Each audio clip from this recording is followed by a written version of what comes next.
인사 나누겠습니다. 샬롬. 네. 복되고 은혜로운 주일입니다. 오늘 시편 142편 방금 찬송하신 시편 142편 같이 한 몫으로 읽도록 하겠습니다. 내가 소리내어 여호와께 부르짖으며 소리내어 여호와께 간구하는도다. 내가 내 원통함을 그 앞에 토로하며 내 우환을 그 앞에 진술하는도다. 내 심령이 속에서 상할 때에도 주께서 내 길을 아셨나이다. 나의 행하는 길에 저희가 나를 잡으려고 올무를 숨겼나이다. 내 우편을 살펴보소서. 나를 아는 자도 없고 피난 자도 없고 내 영혼을 돌아보는 자도 없나이다. 여호와여, 내가 주께 부르짖어 말하기를 주는 나의 피난처시요 생존 세계에서 나의 분길이시라 하셨나이다. 나의 부르짖음을 들으소서. 나는 심히 비천하니이다. 나를 핍박하는 자에게서 건지소서. 저희는 나보다 강하니이다. 내 영혼을 옥에서 이끌어내사 주의 이름을 감사케 하소서. 주께서 나를 후대하시리니 의인이 나를 들으리다. 시편 142편은 138편부터 145편까지 다윗의 시편 모음집이라고 할 수 있는 내용의 5번째 해당되는 시입니다. 분위기상으로나 내용적으로 볼 때에 본 시편은 앞서 살펴보았던 140편, 141편과 매우 유사합니다. 7개의 구절을 가지고 있는데 그 내용마다 자신을 둘러싸고 있는 대적자들로 인해서 당하는 고통과 아픔을 하나님께 절박한 심정으로 탄식하고 있습니다. 그럼에도 앞의 시편들과 뚜렷한 한 가지 차이점이 있습니다. 그것은 바로 본 시편에는 표제어가 붙어 있다는 것인데요. 이 시의 기록 배경을 우리에게 알려주고 있습니다. 표제어가 말해주듯이 이 시편은 다윗이 굴에 있을 때의 상황에서 기록되어진 것입니다. 여기서 굴에 있을 때에라고 하는 이 말이 붙어 있는 표제어는 시편 중에서 2편밖에 없어요. 57편 그리고 오늘 본편인 142편인데 57편은 이미 제가 여러분들에게 해설해 드렸죠. 이 두 시편을 비교해서 살펴본다면 여러분에게 큰 유익이 있을 것입니다. 기회가 되시면 57편을 다시 한번 들어보시고 오늘 말씀드린 142편하고 비교해 보시면 잊혔던 말씀도 기억날 것이고 또 은혜도, 말씀의 은혜도 배가 되어지는 일석이조의 효과를 경험하게 될 것입니다. 다윗은 생애 2차례 굴에 숨어 지냈습니다. 2번 다 사울 왕 때문이었는데요. 그의 주군이자 또 장인이기도 한 사울은 다윗을 죽이려고 그를 쫓았습니다. 그래서 사울을 피하여서 굴에 피신을 했었는데 이 상황에 대해서는 우리가 얼마 전에 성경짐 통독을 통해서 읽고 있는 사무엘상 22장과 24장에 잘 소개되어 있습니다. 한 번은 아둘람이라고 하는 굴에 숨어 있었고 다른 한 번은 엔게디 땅에 있는 굴에 숨어서 사울의 추격을 피하고자 했습니다. 그래서 신학자들마다 시편 57편과 또 142편이 과연 어느 굴에 있을 때에 기록된 상황이냐에 대해서 저마다 또 평가를 하고 또 여러 가지 설명을 합니다만 탁월한 성경 주석가인 매튜 헬리 목사님의 말대로 이 기도가 어느 굴에서 지어졌는가라고 하는 것은 그렇게 중요한 것은 아닌 것 같습니다. 우리가 주목해야 할 것은 따로 있는데 이 시편을 기록할 당시에 다윗은 지금 우리로서는 상상하기 어려운 공포와 두려움에 휩싸여 있는 형편에 있었다라고 하는 사실을 기억하는 것입니다. 여러분 한번 상상해 보세요. 다윗이 자신에 대해서 적이감에 사로잡혀 있는 사울이 직접 뽑은 그야말로 정예 군사들이 광야를 이잡듯이 샅샅이 뒤지고 있습니다. 그리고 자신이 숨어있는 은신처까지 추격해오고 있습니다. 이제 얼마 있으면 자신이 숨어있는 굴에 그들이 들이닥칠지도 모르는 상황입니다. 잡히면 끝장입니다. 그 자리에서 즉결 처단될 수도 있고 그렇지 않다면 짐승처럼 끌려가서 모진 고문을 당해야 할 수도 있습니다. 이런 상황이라면 다윗이라고 해서 왜 두렵지 않겠습니까? 만일에 이와 같은 상황이 여러분과 저에게 발생한다면 어떨 것 같습니까? 물론 저는 이런 상황이 여러분과 저에게 일어나지 않기를 간절히 바랍니다. 그러나 살다 보면 다윗과 같은 똑같은 형편은 아닐지라도 다윗이 큰 어려움을 피해서 동굴 같은 곳을 은신처로 삼아서 잠시 피해버렸던 것처럼 우리의 삶에 일어나는 예기치 못한 어려움,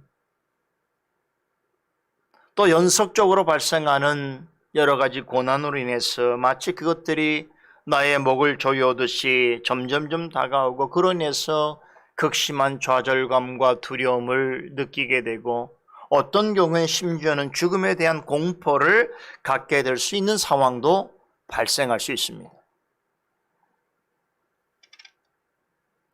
이런 극단적인 상황은 아닐지라도 제 몸 하나 건사하기 힘든데 억울하고 원통한 일들이 계속해서 일어나고 그런 상황에서 아무에게도 도움을 얻을 수 없는 그야말로 사면초가와 같은 외롭고 곤란한 지경에 빠져 있을 때에 이런 상황들은 우리 믿는 자들에게도 일어날 수 있다는 것을 기억하셔야 합니다. 우리가 이 땅에서 성도로 살아가게 될 때에 늘 밝고 기쁘고 행복한 일들만 있다면 얼마나 좋겠습니까? 그러나 전혀 그렇지 않은 날들도 있음을 기억해야 합니다. 열심을 다해서 살아가려 몸부림쳐 보지만 현실은 칠흑같이 어두워서 한치 앞을 내다볼 수가 없고 앞길은 태산같이 가로막혀 있고 옆길은 깊은 수렁과 낭떠러지고 뒤를 돌아보니 사나운 원수들과 혹은 나로서는 도저히 감당하기 어려운 여러 가지 문제들이 나를 향해서 사납게 달려오는 것 같은, 그래서 큰 고통과 두려움을 갖게 되어지는 그런 상황이 성도의 삶 속에도 일어날 수 있다는 것입니다. 여러분 그런 경험이 있습니까? 그런 경험이 없다면 앞으로 얼마든지 우리가 성도의 삶을 살아가면서 그런 경험을 하게 될지도 모른다는 생각을 가지고 이 말씀을 들으시기 바라고, 만약에 여러분들이 그런 경험을 했더라면 그로 인해서 지금 이 시편을 우리에게 들려주고 있는 다윗, 그의 삶을 공감하게 되고 또 그와 영적인 교감을 나누게 될 뿐만 아니라 성령께서 그의 입술을 통해서 전하시는 영적인 교훈을 정말 깊이 몸과 마음으로 이해할 수 있게 된 자리에 있다는 것에 대해서 감사하시기 바랍니다. 오늘 시편 해설을 잘 들으시면 오늘 본 시편은 결코 개인적인 탄원시가 아니라 극심한 고난을 만난 성도의 그 깊은 마음에서 우러나오는 진정한 신앙, 위대한 신앙 고백이라는 것을 아시게 될 것입니다. 제가 어떻게 그렇게 확신 있는 말씀을 전해드릴 수 있는가? 지금서부터 오늘 시편 142편이 우리에게 전하고 있는 교훈들을 잠시 함께 상고해 보도록 하겠습니다. 본 시편은 크게 세 단락으로 나눌 수 있습니다. 첫 번째 단락은 1절과 2절인데요. 여기에서 다윗은 하나님을 향해서 정말 절절한 가슴으로 탄식하는 내용이 나옵니다. 여러분, 어떤 억울하고 정말로 어려운 일을 당하게 됐을 때 어떻게 기도합니까? 울부짖을 수밖에 없지요. 1절에 보시면 두 번이나 반복해서 소리내어라고 하는 말이 등장하지요. 여러분, 이 말은 울부짖지 않고는 견딜 수 없는 그런 절박한 심정으로 기도하였다라고 하는 뜻입니다. 하나님 앞에서 잠잠해야 할 때가 있습니다. 그러나 어떤 경우에는 잠잠할 수가 없습니다. 여러분, 예수님을 찾았던 사람들을 생각해 보세요. 그들이 어떻게 했습니까? 예수님께서 나를 아실 테니까 하는 생각으로 침묵만 했습니까? 사람들의 제지에도 아랑곳하지 않고 예수님을 향해서 소리쳤습니다. 자신의 절박하고 참담한 상황을 큰 목소리로 고하였습니다. 그런 그들을 예수님께서 어떻게 대하셨습니까? 예의가 없고 믿음이 없는 사람으로 취급하셨습니까? 결코 그렇지 않습니다. 그들의 소리치는 간구에 귀를 기울이셨고 그들이 처한 참담한 고통에 주목하셨습니다.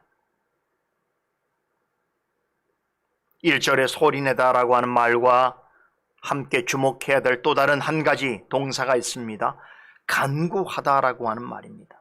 여러분, 간구하다는 말은 그저 기도하다는 뜻이 아닙니다. 이 말의 성경적 원어 의미를 보면 불쌍히 여기다, 은혜를 베풀다라고 하는 뜻을 지니고 있습니다. 다윗이 하나님을 향해서 무조건 목소리를 높이고 소리를 지르고 있다고 생각하면 큰 오산입니다. 대적들로 인해서 심각한 어려움과 두려움에 직면해 있는 다윗은 큰 목소리로 이렇게 소리치고 있는 것입니다. 하나님, 나를 불쌍히 여겨 주옵소서. 나에게 은혜를 베풀어 주옵소서라고 소리내어 호소하고 있는 것입니다. 여러분은 최근에 하나님께 이렇게 목청을 다해서 간구해 보신 적이 있습니까? 여러분, 다윗이 정녕 바라는 것은 모든 일이 자신이 원하는 대로 되어지는 것이 아닙니다. 그가 정말로 하나님 앞에 이렇게 목청을 높여서 기도하는 진짜 이유는 한 가지입니다. 나를 불쌍히 여겨 주시옵소서. 불쌍한 비천한 나에게 하나님이시여 자비와 긍휼을 베풀어 주옵소서. 그것이 그가 하나님께 목청을 높이는 이유입니다. 그런 마음으로 2절에서 다윗은 자신의 원통함과 곤란함을 하나님 앞에 토하듯 절절히 아뢰입니다. 우리말로 원통함과 우환이라고 번역된 이 말의 원뜻은 모두 고통이란 단어를 의미와 관련되어 있습니다.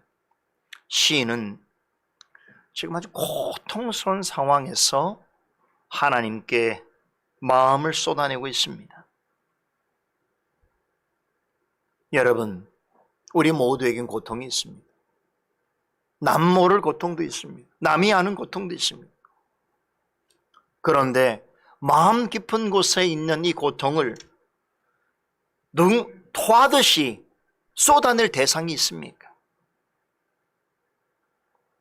여러분의 마음속 깊은 상처와 아픔을 한없이 받아줄 이가 있습니까?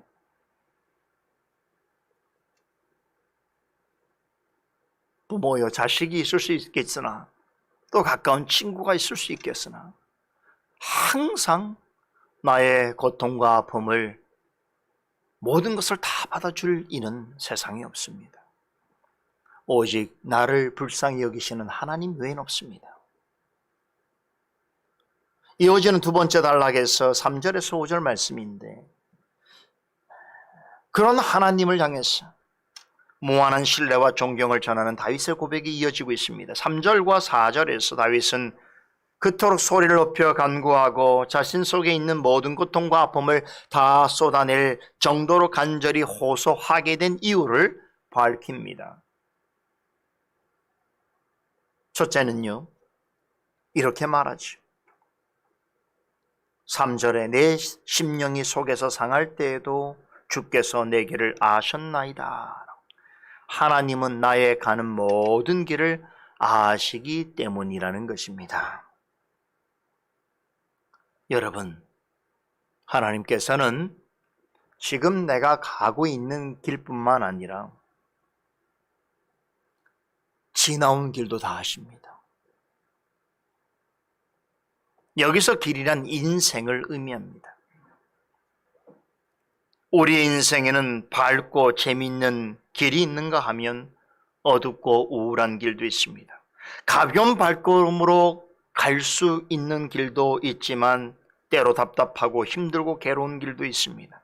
그런데 다윗이 뭐라고 말합니까? 주께서는 내 심령이 연약하고 상할 때에도 나의 가는 길을 아십니다라고 고백하고 있습니다. 여기서 안다는 말은 그저 지식적으로 안다는 의미가 아닙니다. 히브리어로 야다라는 말인데, 부부가 관계를 맺듯이 가장 친밀하고 은밀한 부분까지 다 알고 있다라는 뜻입니다. 여러분, 다윗은 지금 어느 상황에 있습니까? 어둠 속에서 적막하고 음습한 굴 속에 철저하게 홀로 지내고 있습니다. 이 굴은 칠흑 같은 어둠과 두려움에 휩싸여 있는 그의 삶의 정황과 그의 마음 상태를 나타내 주고 있습니다. 굴 속에서 그는 그와 같은 환경 속에서 철저하게 고립되어 있습니다. 그런데 이렇게 홀로 절체절명의 고독 속에서 몸부림치고 있는 그를 하나님이 다 아신다는 거예요.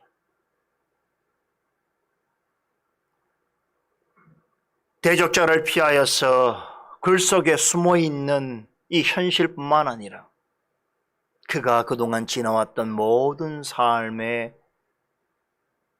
여정을 하나님께서 다 아신다는 거예요.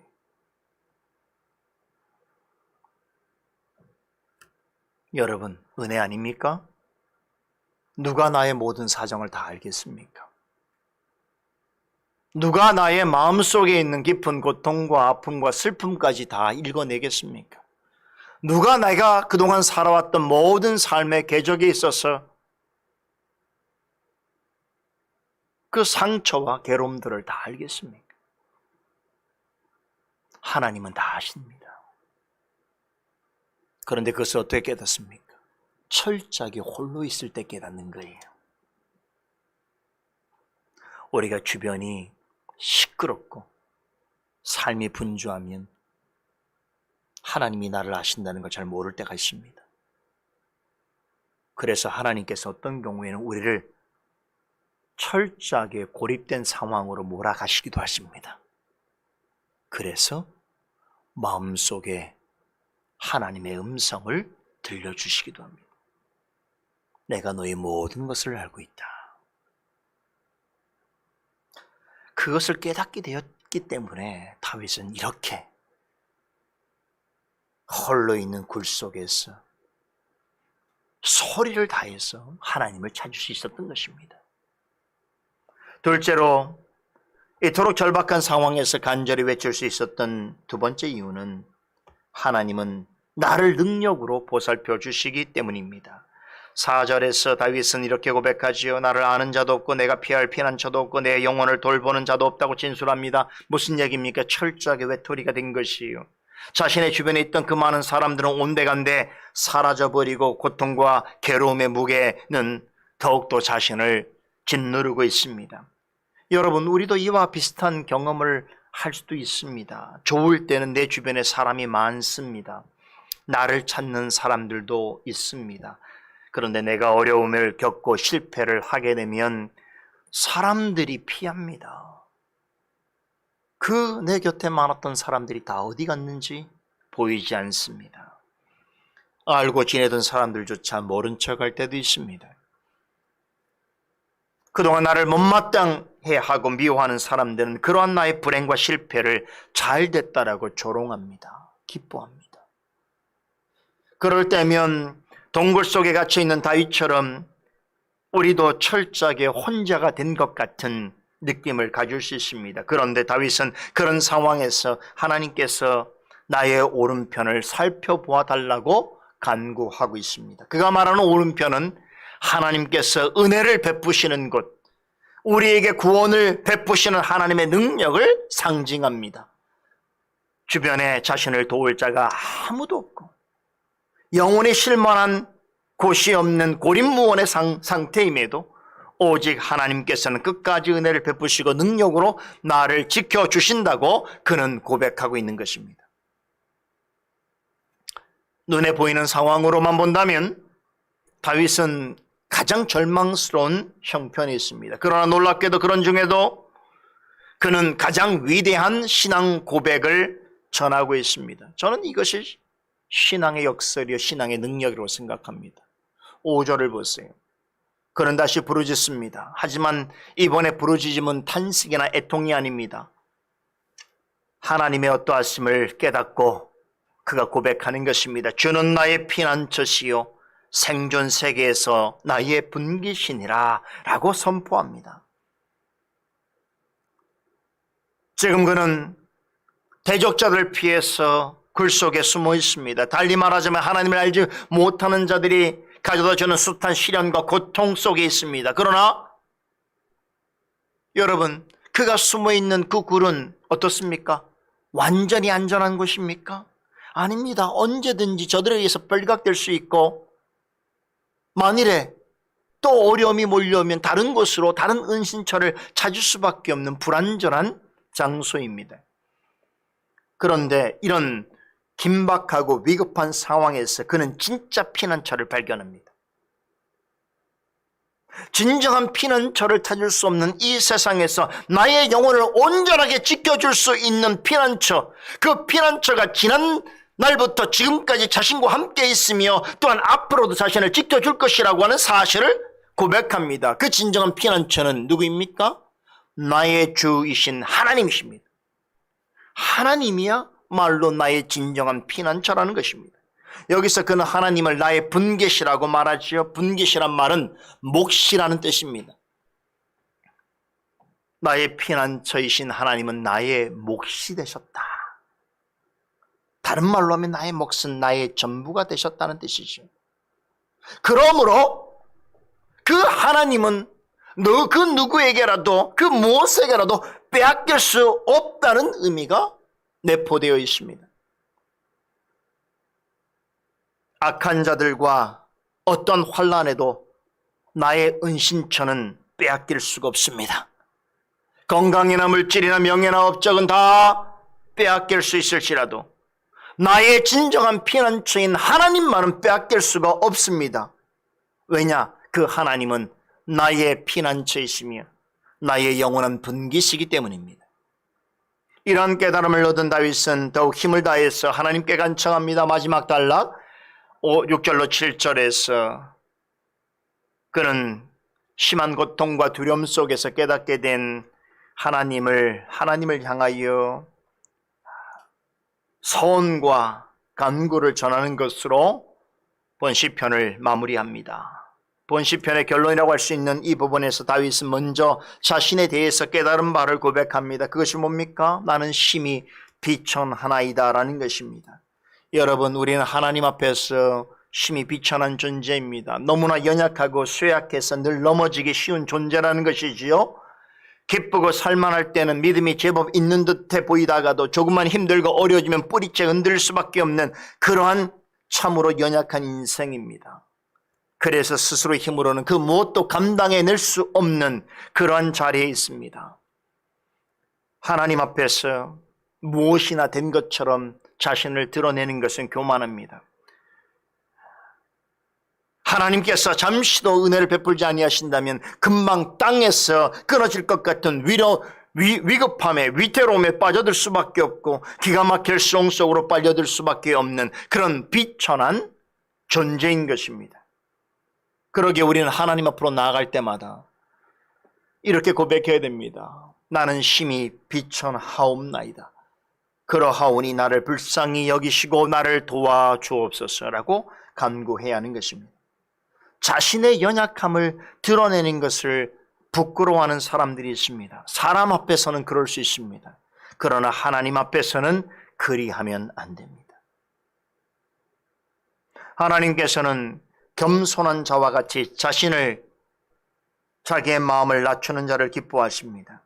예수님께서는 누구든지 어린 아이와 같이 자기를 낮추는 자는 천국에서 큰 자라고 하셨습니다. 다윗을 쫓는 사울처럼 자신의 힘과 군대를 의지하면서 스스로 강하다고 생각하는 사람은 결국 가장 연약한 모습으로 하나님의 도우심을 구하는 다윗에 의해서 부끄럽게 될 것이고 마침내 멸망하게 될 것입니다. 이 시편을 쓸 당시 다윗은 가장 외롭고 연약한 자리에 있었습니다. 그러나 그런 자리에서조차도 자신의 비천함을 인정하면서 하나님을 간절히 부르짖는 그에게 하나님께서는 분에 넘치는 은혜를 베풀어 주셨습니다. 오늘 본문에 후대하셨다라고 하는 표현이 바로 그것입니다. 우리에게 늘 분에 넘치는 은혜를 베풀어 주십니다. 그뿐만 아니지요.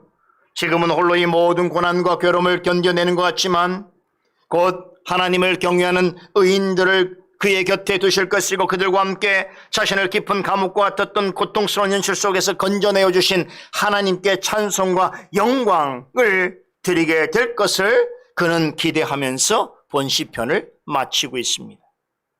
7절에 내 영혼을 옥에서 이끌어내사 주의 이름을 감사케 하소서라고 하는 말은 바로 이것을 뜻하는 것입니다.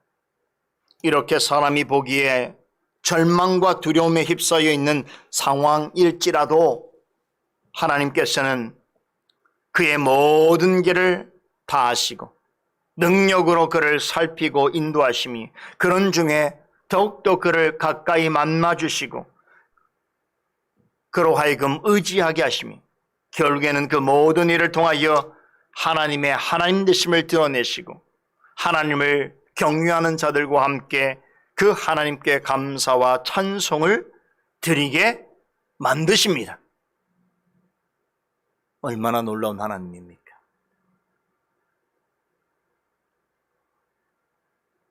오늘 우리는 시편 142편을 통해서